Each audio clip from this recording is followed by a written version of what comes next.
Hello everyone, আমি নিবেদিতা। তোমরা সবাই কেমন আছো? আশা করছি তোমরা সবাই অনেক ভালো আছো এবং সুস্থ আছো। আমিও তোমাদের ভালোবাসা অনেক ভালো আছি। আবারও একটা নতুন ব্লগে জানাই তোমাদের স্বাগত। তোমরা ভাবছো তো আবার আমরা ব্যাগ গুছিয়ে কোথায় যাচ্ছি? দাঁড়াও বলছি। তোমরা যেখান থেকে আমার ভিডিওটা দেখছো অবশ্যই চ্যানেলটাকে সাবস্ক্রাইব করে দিও। তোমাদের ভালোবাসায় আমি আরো অনেক সুন্দর সুন্দর ভিডিও নিয়ে আসবো তোমাদের জন্য। চলো তাহলে বলি কোথায় যাচ্ছি আমরা। যাচ্ছি হচ্ছে আমার শ্বশুর বাড়ি, মানে বরের নিজের বাড়ি। অবশ্যই ওটা আমার বাড়ি। একটা মেয়ের বিয়ের পর নিজের বাড়ি বলতে শ্বশুর বাড়ি হয়, বাবার বাড়িও নিজের বাড়ি হয়, তবে বিয়ের পর তো ঠিকানা ওখানকারই দেওয়া হয়, সেক্ষেত্রে নিজের বাড়ি ওটাকেই বলা হয়। দেখতেই তো পেলে ব্যাগপত্র গুছিয়েছে, শ্বশুর বাড়ি যাবো বলে কথা। একটু নেল পালিশ সাজুগুজু করে নিলাম। যখন আমি ব্যাগ প্যাকিং করছিলাম, কাজ করছিলাম, তো আমার সোনাটা শুয়েছিল, আর উঠে দেখো কত একগাল হাসি দিয়েছে।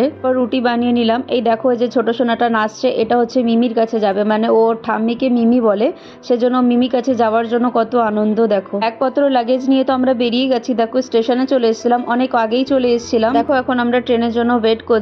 আর বেটু এত বদমাশি করছিল যে ওর পাপাকে বললাম একটু ঘুরাতে, আর যেহেতু অনেকটা টাইম ছিল সেজন্য ও স্থির হয়ে তার বসবে না, সেজন্য ওর পাপা একটু ঘুরাচ্ছে ওকে।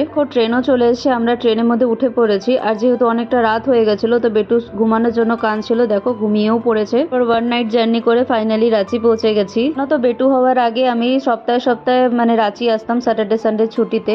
এখন সেভাবে আসা হয় না, যেহেতু বেটু একটু ছোট, ওর অসুবিধার জন্য আর কি কষ্ট হবে ওর, সেজন্য আসতে পারি না এখন। দেখো এখানে এখনো রাত আছে, যেহেতু অনেকটা সকাল 5টা বাজছে, সেজন্য আলোও ফুটেনি এখনো। দেখো আমরা বাড়ি পৌঁছে গেছি। মা রিসিভ করতে নিচে এসেছিল আমাদেরকে। আর দেখো মা আর ছেলে কত সুন্দর মুহূর্ত। একটু তোর ঠাম্মির কাছে যাচ্ছিলই না। মারা এক সপ্তাহ আগে এসছে, আমরা এক সপ্তাহ পরে এসেছি, তবুও দেখো যাচ্ছিল না।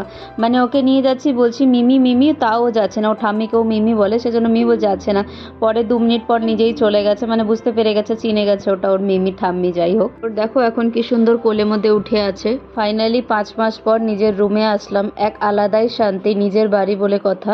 তবে যেখানেই থাকো না কেন সেখানে নিজের বাড়ি মেনে নিতে হয়, তাও একটা নিজের বাড়ি এক আলাদাই শান্তি হয়। ফাইনালি আমরা ভালোভাবে পৌঁছে গেছি। এখন তোমরা সুন্দর সুন্দর ভিডিও দেখতে পারবে এরপরে। চলো তাহলে ভিডিওটা কেমন লাগলো জানিও। ভালো লাগে চ্যানেলটাকে অবশ্যই সাবস্ক্রাইব করে দিও। টাটা।